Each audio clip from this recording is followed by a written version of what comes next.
नमस्कार, मैं doctor DK. Singh, assistant professor, department of commerce, government Pataleshwar college Masturi. आज के इस वीडियो लेक्चर में आप सभी का स्वागत करता हूं। छात्रों, पिछले वीडियो में हमने विनियोग संबंधी व्यवहारों के लेखांकन हेतु क्रेता एवं विक्रेता की पुस्तकों में आवश्यक जनरल प्रविष्टियां करना सीखा था। आज हम एक विशिष्ट क्रियात्मक प्रश्न द्वारा क्रेता एवं विक्रेता के लेजर में investment account, interest account, accrued interest account तैयार करना सीखेंगे। तो चलिए प्रारंभ करते हैं आज का video lecture. Rahul made the following investment. Mister Rahul के निम्नलिखित विनियोग हैं। नंबर 1, जुलाई 1, 2013 2,50,000 अंकित मूल्य का 5% सरकारी ऋण 98 रुपए सरकार ने निर्गमित किया, जिस पर ब्याज 1 जनवरी और 1 जुलाई को देय होता है। दूसरा, अक्टूबर 1, 2013 4 लाख रुपए अंकित मूल्य का 6% सरकारी ऋण 97 रुपए पर ब्याज सहित क्रय किया, ब्याज 1 फरवरी व 1 अगस्त को देय होता है। और तीसरा, 15 फरवरी 2014 2 लाख रुपए अंकित मूल्य का 5% सरकारी ऋण 99 रुपए ब्याज सहित बेच दिया। राहुल की पुस्तकों में विनियोग खाता व ब्याज खाता 31 मार्च 2014 को समाप्त हुए वर्ष के लिए यह मानते हुए बनाइए कि मुद्रांक शुल्क व दलाली उक्त प्रत्येक क्रय विक्रय निर्गमन को छोड़कर अंकित मूल्य पर 1/4% है। तो सबसे पहले हम कुछ महत्वपूर्ण गणनाएं कर लेते हैं।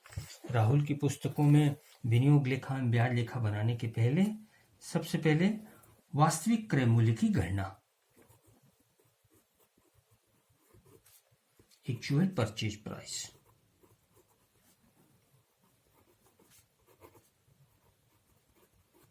एक्चुअल परचेज प्राइस क्रय का डेट क्या है? जुलाई 1, 2013। 1 जुलाई 2013 यह है 5% गवर्नमेंट लोन।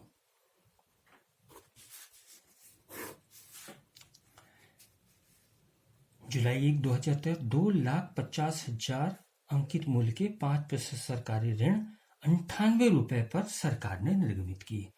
2,50,000 to 98/100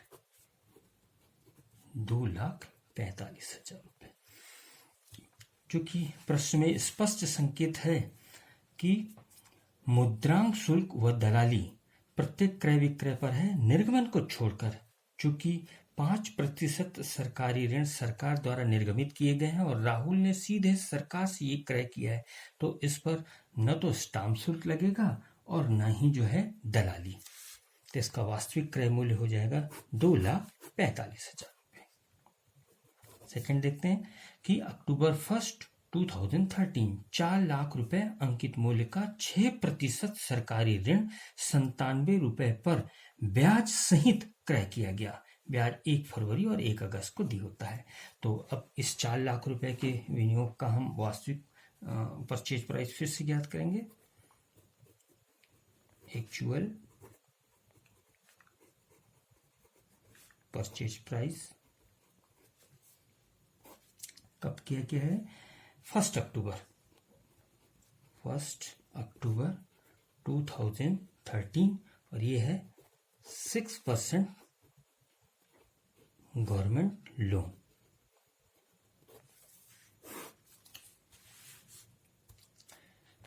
₹4 लाख अंकित मूल्य के 97 रुपए की दर पर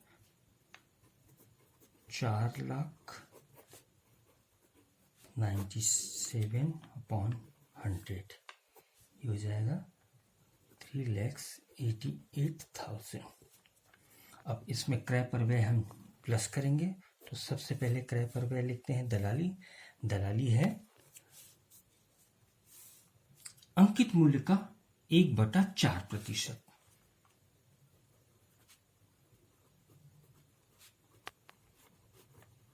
ब्रोकरेज ये है अंकित मूल्य का, अंकित मूल्य है 4 लाख रुपए।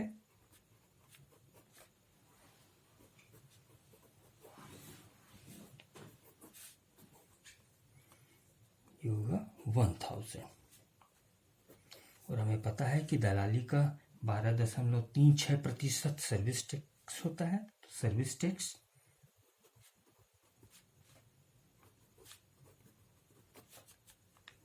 1000 इंटू 12.36 अपॉन 100, ये होगा, गणना हम निकटतम रुपये में कर लेंगे, 123.60। तो इसको ले लेते हैं 124। दो खर्च हैं, इन दोनों खर्चों को जोड़ देते हैं तो ये आगे आ जाएगा 1124 प्लस 3,88,000। तो ये हो गया 3,89,124। अब ये क्रय किया गया है अक्टूबर को और ब्याज दे होता है 1 फरवरी और 1 अगस्त को। तो अब हम यहाँ पर 1 अगस्त से लेके जो है देखते हैं ब्याज अक्टूबर 1 तक का। विक्रेता के हिस्से का ब्याज माइनस करेंगे तो माइनस इंटरेस्ट, ये हो जाएगा 1 अगस्त 2013 टू 1 अक्टूबर 2013। ये हो जाएगा 2 महीने का, अगस्त और सितंबर का, 4 लाख और ये 2/12। ये इंटरेस्ट होगा 4,000 रुपये का। 3,89,124 में माइनस कर देंगे अपन जो है 4,000, तो ये आ जाएगा 3,85,124। तो इसका हो जाएगा एक्चुअल परचेज प्राइस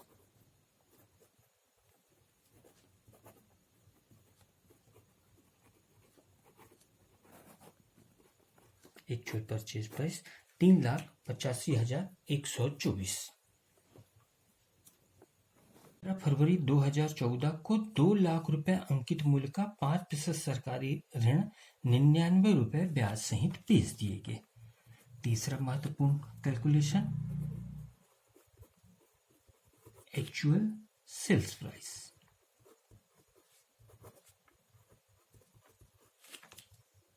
ये है 5% गवर्नमेंट लोन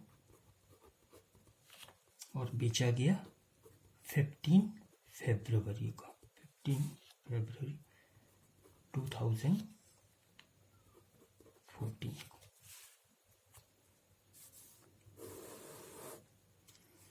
99 रुपए पर 2,99,100, 1,98,000। अब विक्रय पर जो व्यय है इस मूल्य से हम क्या करेंगे माइनस, तो माइनस यहाँ विक्रय पर व्यय है दलाली का और वो है अंकित मूल्य का 1/4%। तो सबसे पहले दलाली का लिख लेते हैं।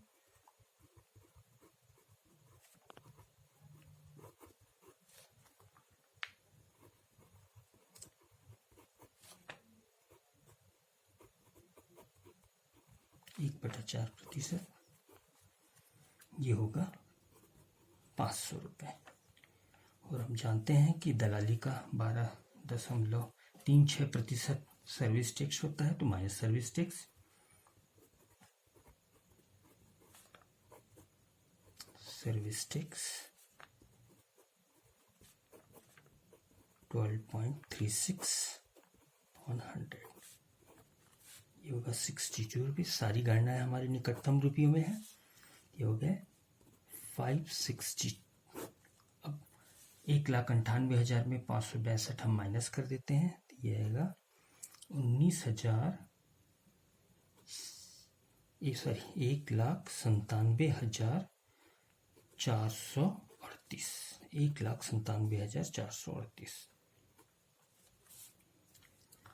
अब माइनस क्योंकि ये विक्रय किया गया है कब, फरवरी 2014 को। तो 1 जनवरी ब्याज देखिए इस पर दे होता है, सब में देखें कि 1 जनवरी और क्या है 1 जुलाई को। तो जनवरी से 15 फरवरी तक का उपार्जित ब्याज यहाँ क्या कर देंगे हम, माइनस।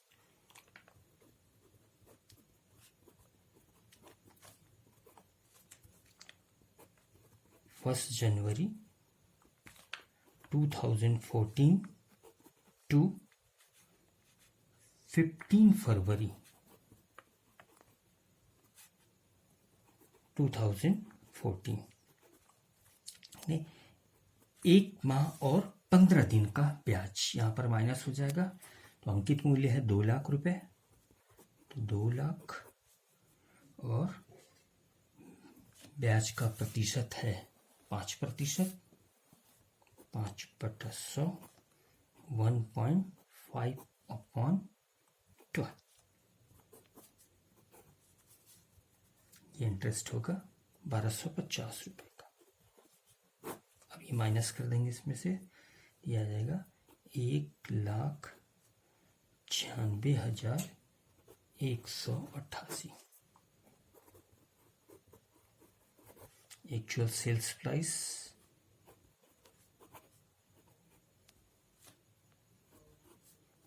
1,98,188 रुपये। नेक्स्ट कैलकुलेशन जो है वो है इंटरेस्ट रिसीप्ट। राहुल कब कब ब्याज प्राप्त करेगा।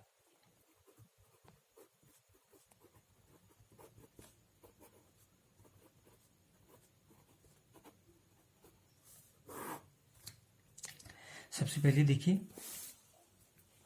कि 1 जुलाई 2013 को जो 2,50,000 अंकित मूल्य के सरकारी ऋण थे, इन पर ब्याज होता है 1 जनवरी और 1 जुलाई को। तो सबसे पहले देखें हम जो है ऑन 1 जनवरी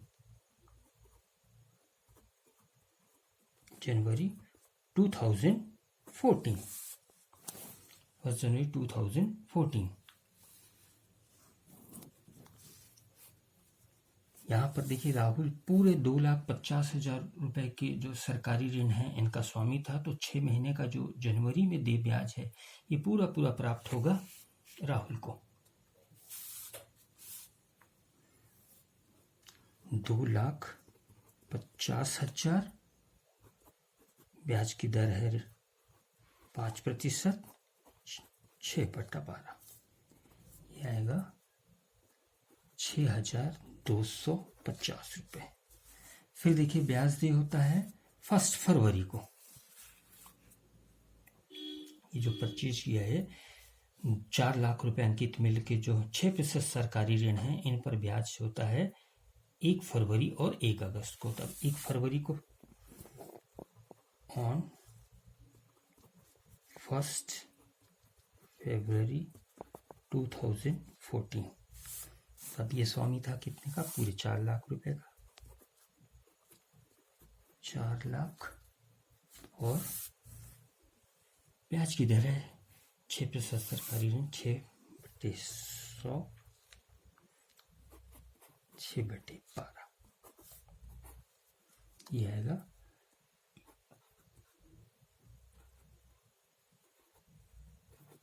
12,000। हैं 31 मार्च को। तो 31 मार्च को अब हम ज्ञात कर लेते हैं उपार्जित ब्याज। तो नेक्स्ट हो जाएगा अक्रूड इंटरेस्ट।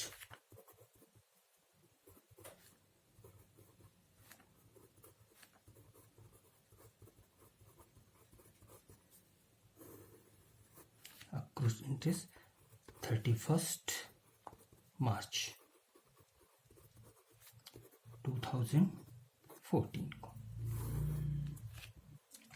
5%। देखिए जो 5% सरकारी ऋण था इन पर ब्याज दे होता है जनवरी और जुलाई को। तो 1 जनवरी से लेके 31 मार्च तक का 5% गवर्नमेंट लोन 1 जनवरी 2014 टू 31 मार्च 2014, ये होगा 3 महीने का ब्याज। अब फरवरी, ये जो है 31 मार्च को वास्तव में ये 2,50,000 रुपये में 2 लाख रुपए के अंकित मूल्य का राहुल ने विक्रय कर दिया था। तो 31 मार्च को वास्तव में 5% सरकारी ऋण थे सिर्फ 50,000 के। तो 50,000 पर 5% ब्याज की दर से 3 माह का उपार्जित ब्याज, ये होगा 625। अब देखते हैं 6% पर 6% गवर्नमेंट लोन, इस पर देखिए ब्याज निकालेंगे हम 1 फरवरी 2014 टू 31 मार्च, क्योंकि इस पर ब्याज दिया होता है। देखिएगा जो है फरवरी और अगस्त को, तो 1 फरवरी से लेके जो है 31 मार्च तक। 1 फरवरी 2014 टू 31 मार्च 2014, ये थे 4 लाख रुपए के और ब्याज की दर थी 6। तो फरवरी और मार्च 2 महीने का ब्याज उपार्जित होगा 2/12, तो ये हो जाएगा 4,000। तो टोटल उपार्जित ब्याज हो जाएंगे 5% सरकारी ऋण पर 625 रुपये और 6% सरकारी ऋण पर 4,000, कुल उपार्जित ब्याज 4,625 रुपये। अब हम देखते हैं कि प्रॉफिट एंड लॉस जिसने विक्रय किया था,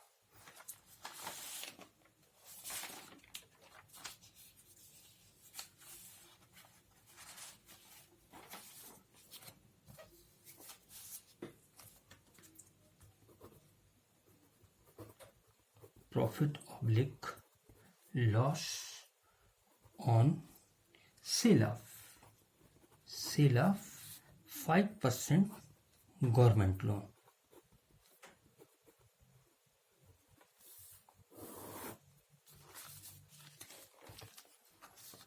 ये देखिए 5% गवर्नमेंट लोन 15 फरवरी 2014 को बेचे गए थे।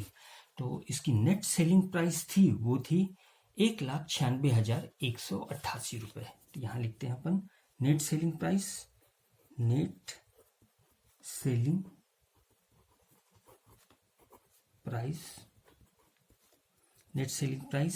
ये थी कितने, 2 लाख रुपए जो उसने बेचा था, 1,96,188। 2 लाख रुपए के 5% सरकारी ऋण को 1,96,188 रुपए मूल्य पर बेचा गया था। अब देखते हैं इसके कास्ट क्या थे, माइनस कॉस्ट ऑफ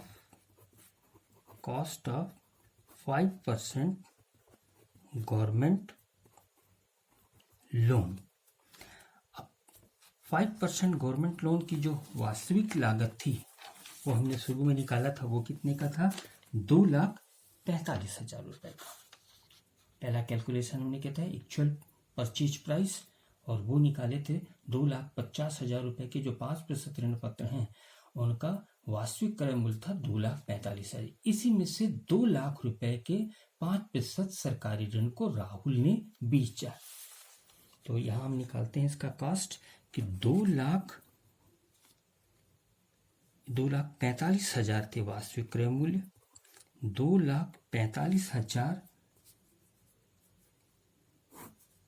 वास्तविक क्रय मूल्य थे 2,50,000 के 5% ऋण पत्र का। तो 2 लाख रुपए के 5% ऋण पत्र का कॉस्ट यह आएगा 1,96,000।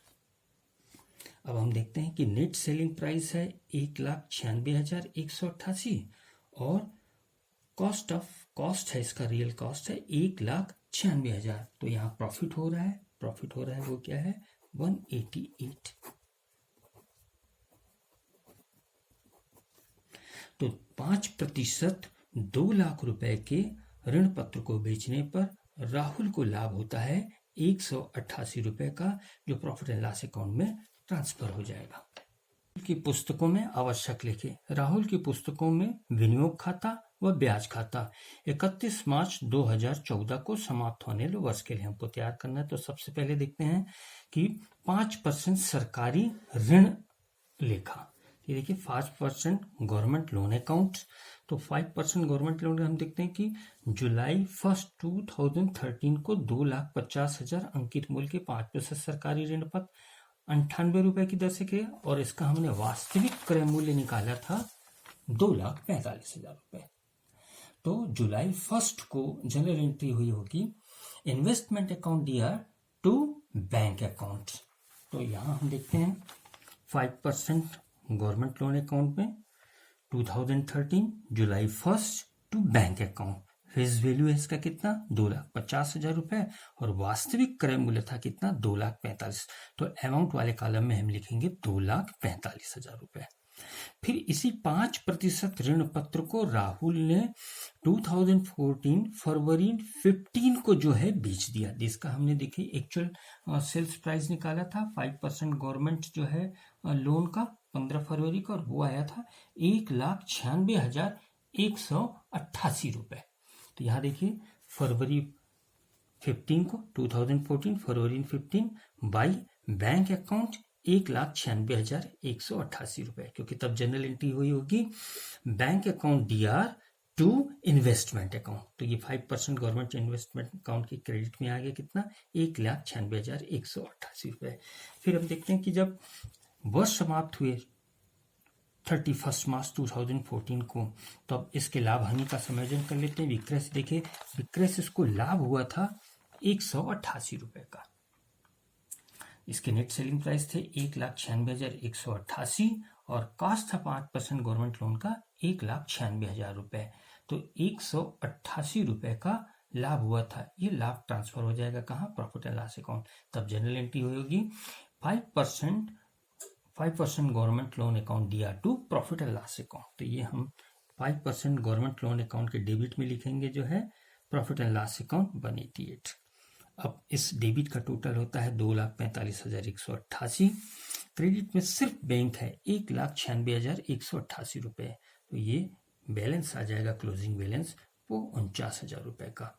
और बैलेंस सीडी कर लेंगे 49,000 जिनका फेस वैल्यू है 50,000, क्योंकि वास्तव में थे वो 5% गवर्नमेंट लोन 2,50,000 के, जिसमें 2 लाख के 20 दिए गए। तो फेस वैल्यू कितने हैं 50,000, जिनका लागत हमने कितना लिखा 49,000। छात्रों यहाँ एक खास बात यह है कि चूंकि इस प्रश्न में इस अंतिम विनियोग का बाजार मूल्य नहीं दिया है, तो हमने इसका मूल्यांकन लागत मूल्य पर किया जाता। यदि बाजार मूल्य भी दिया गया रहता तो बाजार मूल्य और लागत मूल्य दोनों में जो कम हो उसका हम यहाँ पर मूल्यांकन लिखते, और यदि हानि हो जाती तो इस हानि का स्थानांतरण लाभ हानि लेखा में करते। अब हम देखते हैं 6% government loan, 6% government loan account. देखिए 6% गवर्नमेंट लोन अकाउंट ये परचेज किए गए थे कब अक्टूबर 1 को। इनका फेस वैल्यू था 4,000 और वास्तविक क्रय मूल्य आया था, ये हमने निकाला था एक्चुअल परचेज प्राइस 1 अक्टूबर 2013 6% गवर्नमेंट लोन, और एक्चुअल परचेज प्राइस आया था इसका जो है वो है 3,85,124 रुपए। तो यहाँ जनरल एंट्री हुई होगी 6% government loan account DR to bank account 3,85,124। तो 6% गवर्नमेंट लोन अकाउंट के डेबिट में हम लिखेंगे जो है अक्टूबर 1 को टू बैंक अकाउंट 3,85,124, जिसका फेस वैल्यू था क्या है 4 लाख। अब साल के दौरान में इस विनियोग को लेकर और कोई प्रविष्टियां नहीं हुई है, इनका और कोई क्रय विक्रय नहीं हुआ है, तो 31 मार्च को हम इसको क्या करते हैं इसका बैलेंस निकाल लेते हैं। तो डेबिट बैलेंस आता है बैलेंस सीडी 3,85,124 रुपए। यहाँ पर भी ध्यान देने वाली बात है कि 6% गवर्नमेंट लोन अकाउंट के अंतिम शेष के लिए यहाँ पर भी बाजार मूल्य नहीं दिया गया है, तो यहाँ पर भी 6% गवर्नमेंट लोन के अंतिम शेष का मूल्यांकन लागत मूल्य पर ही किया गया है। अब हम देखते हैं इंटरेस्ट अकाउंट। इंटरेस्ट अकाउंट देखिएगा कि यह हमने इंटरेस्ट कैलकुलेट किया था। राहुल 2 बार जो है इंटरेस्ट प्राप्त करता है, एक जनवरी 1 को और फिर फरवरी 1 को। जनवरी 1 को 2,50,000 रुपए के 5% सरकारी लोन पर 6,250 रुपए और फरवरी 1 को 4 लाख रुपए के 6% सरकारी ऋण पर, वो कितने का, 12,000 का। तो यहाँ देखिए general entry January 1 by bank account 6,250 और फरवरी 1 बाय बैंक अकाउंट 12,000। यहाँ जनरल एंट्री हुई होगी bank account DR to interest account और यहाँ पर भी जनरल एंट्री होगी bank account DR to interest account. तो इंटरेस्ट अकाउंट के क्रेडिट में हमने लिखा 6,250 और 12,000 रुपए। फिर देखते हैं हम जो है ये अक्रूड इंटरेस्ट है। अक्रूड इंटरेस्ट ये 31 मार्च 2014 को और ये टोटल मिलाकर देखिए 50,000 पर 5% थे 3 माह का 625 रुपए और 6% जो सरकारी ऋण थे उन पर 2 माह का। तो कुल मिलाकर अर्जित या उपार्जित जो है ब्याज थे वो 4,625। तो 31 मार्च को यहाँ पर देखिए बाय अक्रूड इंटरेस्ट अकाउंट 4,625 रुपए। और ये देखिए एक है फरवरी 15 जब राहुल ने विक्रय किए थे 2 लाख रुपए के 5% सरकारी ऋण पर, तो उसे क्रेता से प्राप्त हुए थे 1.5 माह का उपार्जित ब्याज जो कि कितना था 1,250 रुपए। तो ये भी होगा bank account DR to interest account कब, फरवरी 15 को। तो बाई बैंक अकाउंट 1,250 रुपए। तो ये हम देखते हैं ये। और 4,000 का ये देखिएगा अक्टूबर 1 को एक्चुअल परचेज प्राइस, जिसका हम यहाँ पे ये जो एक्चुअल परचेज प्राइस का कैलकुलेशन कर रहे थे 1 अक्टूबर 2013 6% गवर्नमेंट लोन का। तो यहाँ पर उसको जो है प्राप्त हुए थे ब्याज, वो कितने का था 4,000 का ब्याज भुगतान करना पड़ा था किसको, विक्रेता को। तो 2 माह का उपार्जित ब्याज 4,000 रुपए का भुगतान करना पड़ा था। तो यहाँ पर जनरल एंट्री होगी interest account DR to bank account. तो हम इंटरेस्ट अकाउंट के डेबिट में यहाँ पर 1 को यहाँ लिखे थे टू बैंक अकाउंट और ये कितना आ गया था 4,000। अब हम इसका टोटल करते हैं। क्रेडिट का टोटल आता है 24,125 और डेबिट में केवल 4,000 है। तो हम 24,125 में 4,000 माइनस करेंगे तो बैलेंस आएगा 20,125 रुपए। तो ये इंटरेस्ट अकाउंट का क्रेडिट से ट्रांसफर हो जाएगा प्रॉफिट एंड लॉस अकाउंट में। तो 31 मार्च को to profit and loss account 20,125। तो ये दोनों के पक्ष के हो गए बराबर। अब देखते हैं accrued interest account. Accrued interest account हमने देखा था कि ये हुए थे कब, जो है वर्ष 31 मार्च को, और वो कितने का था 4,625 का। तो यहाँ पर हम ये देखिए यहाँ इसको लिखे थे इंटरेस्ट के क्रेडिट में, तो हुआ था क्या accrued interest account DR to interest account. तो अक्रूड इंटरेस्ट अकाउंट के डेबिट में हम लिखेंगे टू इंटरेस्ट अकाउंट 4,625 2014 मार्च 31 टू इंटरेस्ट अकाउंट, और ये अकाउंट क्लोज करेंगे तो बैलेंस CD 4,625। तो ये थे छात्रों 5% government loan account, 6% government loan account और इंटरेस्ट अकाउंट और अक्रूड इंटरेस्ट अकाउंट। आज के वीडियो लेक्चर में बस इतना ही। धन्यवाद।